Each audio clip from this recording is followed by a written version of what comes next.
देश में रोजाना 3 लाख के पार कोरोना के मरीज। एक दिन में 3,47,000 मामले सामने आए। एक्टिव मरीजों की संख्या 20 लाख के पार पहुंची।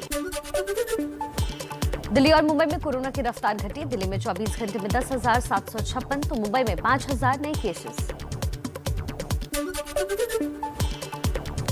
दिल्ली में वीकेंड कर्फ्यू अभी भी जारी रहेगा। बाजार भी ऑड इवन नियम के साथ ही खुलेंगे। एलजी ने केजरीवाल सरकार के प्रस्ताव को ठुकराया। सिर्फ निजी दफ्तर 50% क्षमता के साथ खुल सकेंगे। दिल्ली में कोरोना को लेकर स्वास्थ्य मंत्री सत्येंद्र जैन का बयान। कहा, दिल्ली में गुजर गई है कोरोना की पीक। तो दिल्ली के अंदर पीक जा चुका है और केसेस कम हो रहे हैं।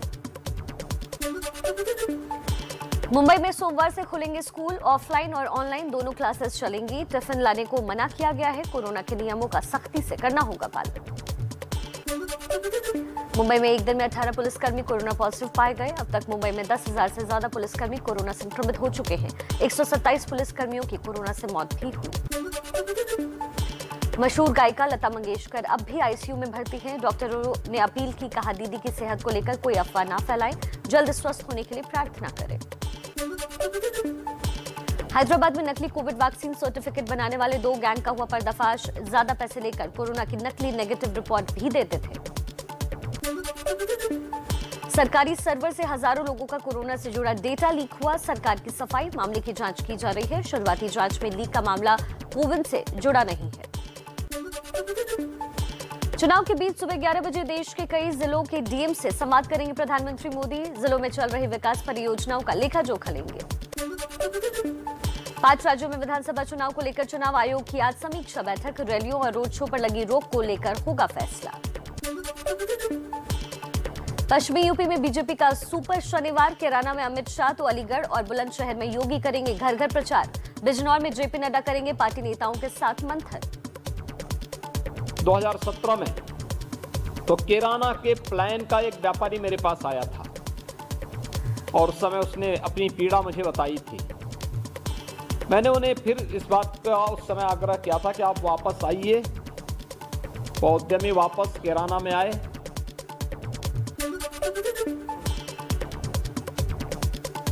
यूपी के CM Yogi Adityanath, deputy CM Keshav Prasad Maurya, प्रदेश अध्यक्ष स्वतंत्र देव सिंह और अनुराग ठाकुर सुबह 9:30 बजे बीजेपी के चुनाव प्रचार रथों को दिखाएंगे हरी झंडी। समाजवादी पार्टी के अध्यक्ष अखिलेश यादव दोपहर 1 बजे लखनऊ में प्रेस कॉन्फ्रेंस करेंगे। क्या करेंगे, कोई नया चुनावी वादा, देखेंगे। यूपी में दम लगाने में जुटे एआईएमआईएम प्रमुख ओवैसी लखनऊ में आज दोपहर 2 बजे करेंगे प्रेस कॉन्फ्रेंस। यूपी में 7 चुनाव लड़ने को लेकर बीजेपी जेडीयू में नहीं बनी बात। जेडीयू आज अपने उम्मीदवारों का कर सकती है ऐलान। पंजाब में अकाली दल दोपहर 12 बजे करेगी बड़ा खुलासा। विक्रम मजीठिया ने ट्वीट करके दी जानकारी। लिखा, सीएम चन्नी के करोड़ों के घोटाले का पर्दाफाश करेंगे। जम्मू कश्मीर के 20 जिलों के लिए आज जारी होगा जिला सुशासन सूचकांक। केंद्रीय गृह मंत्री अमित शाह वीडियो कॉन्फ्रेंसिंग के जरिए दोपहर 1 बजे करेंगे जारी। दिल्ली का लाल किला आज से 26 जनवरी तक आम लोगों के लिए बंद रहेगा। गणतंत्र दिवस को लेकर प्रशासन का ऐलान। यूपी के लिए बीजेपी की दूसरी लिस्ट जारी। 85 उम्मीदवारों में बाहर से आए रामवीर उपाध्याय, नितिन अग्रवाल, अदिति सिंह, असीम अरुण, हरिओम यादव समेत कई नेताओं को टिकट। चुनाव से पहले टिकट कटने की वजह से नेताओं के निकल रहे हैं आंसू। यूपी के आगरा में बीजेपी नेता दिगंबर सिंह रोए। जो मेरी खैरागढ़ की जनता मेरे साथ जिस तरह से कंधे से कंधा मिलाकर खड़ी हुई थी, मुझे इन राजनीतिक षड्यंत्रकारियों ने पैदा होने से पहले समाप्त कर दिया। यूपी में बीजेपी का गठबंधन के साथियों के साथ अब तक तय नहीं हुआ सीट बंटवारे का फॉर्मूला। संजय निषाद ने सीएम योगी से की मुलाकात। बोले, हमारे कुछ प्रत्याशी बीजेपी के चुनाव चिन्ह पर लड़ेंगे। भोजन भरी थाली पर हमारे कार्यकर्ता लड़ रहे हैं। 2-4 ऐसे हैं जिस पर भारतीय जनता पार्टी के भी सिंबल पर हमारा कार्यकर्ता लड़ सकता है।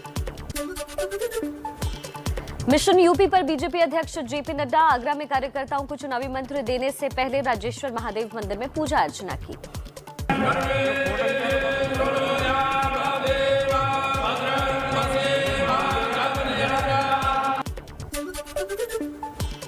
बीजेपी में बहु बेटी सुरक्षित वाले मुद्दे पर स्वामी प्रसाद मौर्य की बेटी संघमित्रा बोली, सुरक्षा पार्टी से नहीं विचारधारा से आती है। संघमित्रा बीजेपी में है और उनके पिता बीजेपी छोड़ एसपी में शामिल हो गए। सुरक्षा पार्टी नहीं, हमारी और आपकी सोच पर निर्भर करता है। यूपी में सरदना सीट से बीजेपी विधायक संगीत सोम ने भरा पर्चा, बोले यूपी में एसपी और आरएलडी का गठबंधन नहीं बल्कि ठगबंधन है। अरे ठगबंधन है वो तो, अखिलेश यादव जी ने ठगा है, पूरे पश्चिम के लोगों को ठगा है। बीजेपी में शामिल अपर्णा यादव ने ससुर मुलायम सिंह यादव के पैर छूकर दिया आशीर्वाद, तस्वीर जारी कर लिखा, बीजेपी में शामिल होने के बाद नेताजी से मिली।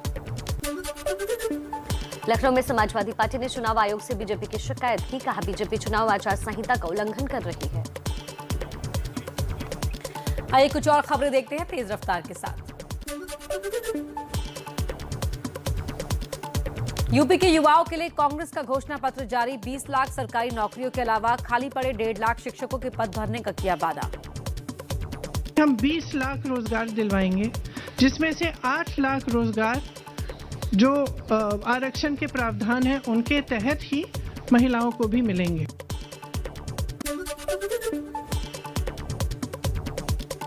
यूपी में प्रियंका के चुनाव लड़ने पर सस्पेंस बरकरार, लेकिन मुख्यमंत्री पद के उम्मीदवार के सवाल पर प्रियंका इशारों में बोली, क्या आपको कोई और चेहरा दिख रहा है? आपको किसी और का चेहरा दिख रहा है? जी, कांग्रेस पार्टी की तरफ से जी, तो फिर तो आप ही चेहरा है, मतलब अब दिख तो रहा है ना सब जगह मेरा चेहरा। पंजाब के सीएम चरणजीत सिंह चन्नी बोले, प्रियंका गांधी शेरनी है, प्रियंका को सीएम के लिए आगे लाया गया तो कांग्रेस को कोई टक्कर नहीं दे पाएगा। प्रियंका गांधी तो शेरनी है, इसको आगे लेकर आना चाहिए। अगर ये यूपी में सीएम बनती हैं, इससे ज्यादा बड़ी बात क्या होगी और यूपी का कायाकल्प हो जाएगी। यूपी की मांड सीट के बाद बिजनौर सदर में भी एसपी और आरएलडी आमने सामने। आरएलडी उम्मीदवार नीरज चौधरी के खिलाफ उतरे एसपी के रमेश।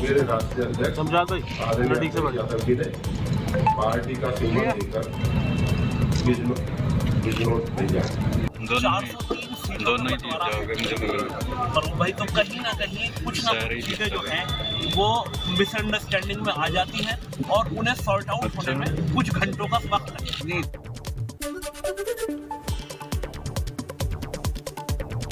कांग्रेस छोड़कर समाजवादी पार्टी में आए इमरान मसूद को अखिलेश यादव ने मनाया, बोले अखिलेश से कोई नाराजगी नहीं, टिकट हमें चाहिए नहीं। पहले खबर थी कि समाजवादी पार्टी भी छोड़ने वाले हैं मसूद।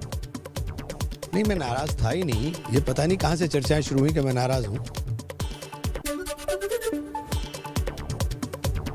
यूपी की कैराना से एसपी उम्मीदवार नाहिद हसन की बहन इकरा हसन ने किया नामांकन। लंदन से लौटी इकरा पेशे से वकील हैं। नाहिद हसन गैंगस्टर एक्ट में फिलहाल जेल में बंद हैं। पंजाब में कांग्रेस के सीएम पर चरणजीत सिंह चन्नी बोले, अगर पार्टी सिद्धू को मुख्यमंत्री का चेहरा बनाती है तो मैं समर्थन करूंगा। जो पार्टी करेगी हम वैसे ही चलेंगे। अगर सिद्धू को चेहरा देंगे तो मैं सिद्धू के साथ हूं।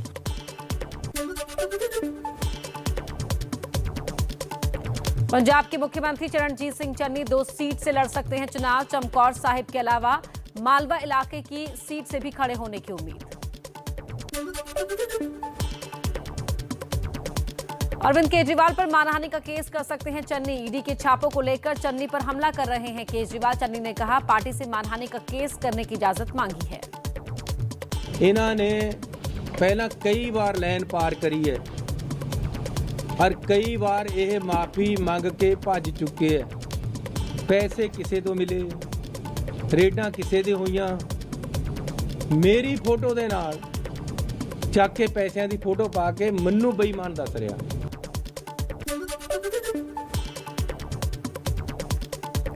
बीजेपी ने पंजाब के लिए 34 उम्मीदवारों की लिस्ट जारी की। किसान परिवार के 12 लोगों को दिया गया है टिकट।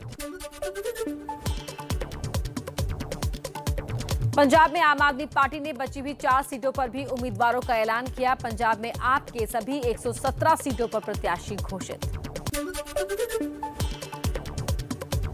बीजेपी से निष्कासित हरक सिंह रावत की बहू के साथ कांग्रेस में हुए शामिल। हरीश रावत से भी मिले। पहले हरीश रावत ने कहा था हरक को करना होगा पश्चाताप। फिर से कांग्रेस परिवार का एक हिस्सा बनाऊं, एक कार्यकर्ता बनाऊं और मैं विधिवत रूप से और मैं सोचता हूं मेरा प्रायश्चित तो उस दिन पूरा होगा जिस दिन 10 मार्च को काउंटिंग होगी और उत्तराखंड में पूर्ण बहुमत की सरकार बनेगी।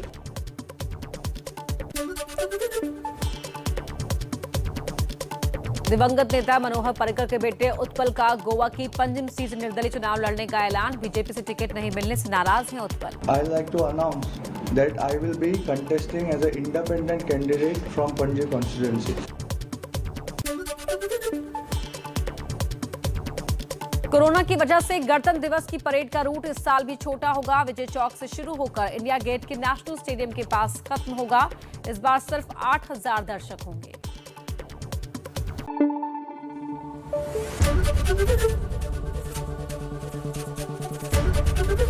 ABP न्यूज आपको रखे आगे।